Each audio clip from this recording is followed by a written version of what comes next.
by a gentleman called Seguia. He was called Dr. Seguia, but he was actually not a doctor. They handed him over to me in casualty. Tumwine was dead for all intents and purposes. I can tell you that. I don't know whether Msingu Zambira is here, but Msingu Zambira had escorted him too. He had been hit by some backfire of an RPG.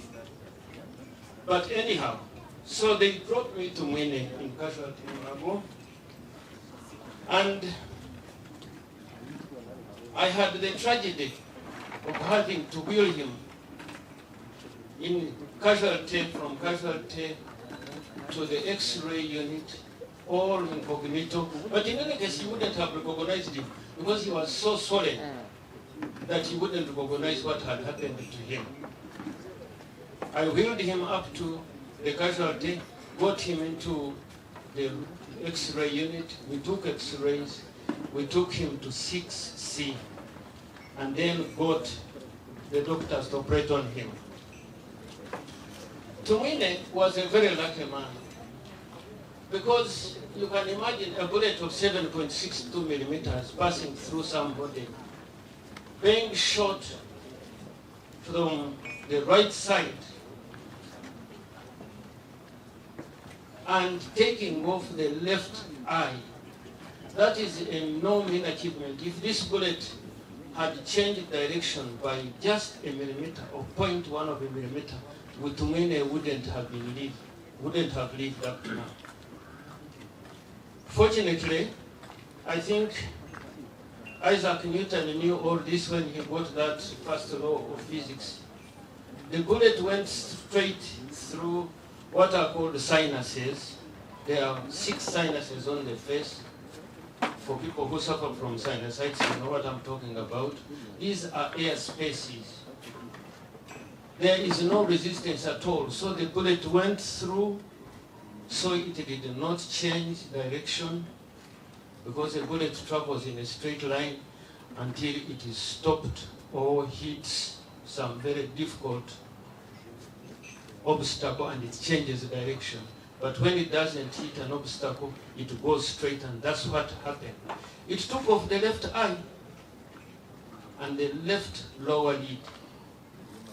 A clean operation by the bullet, incidentally, because there was nothing more to do for the doctors, quite very frankly.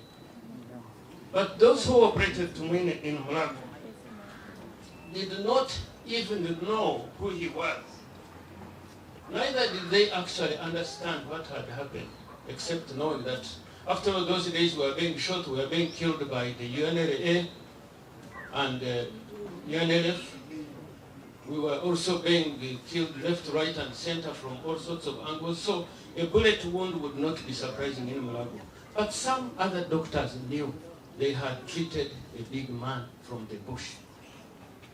I always say that Tumwine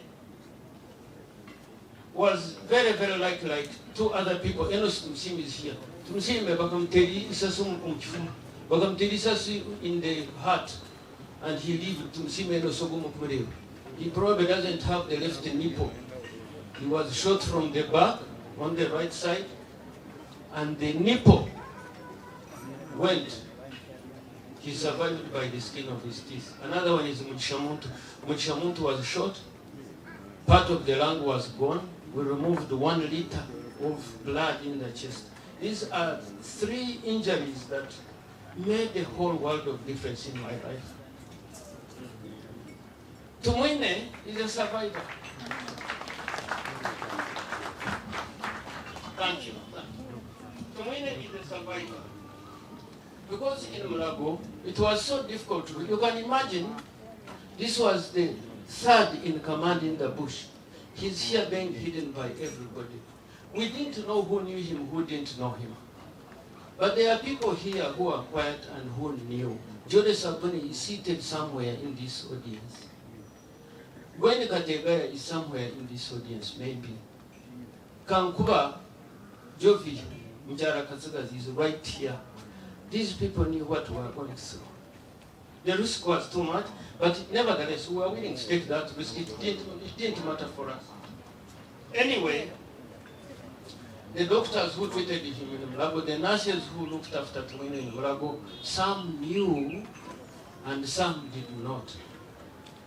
But anyway, the world was such that it was against the government. That's why we should continue to do the right things as a government.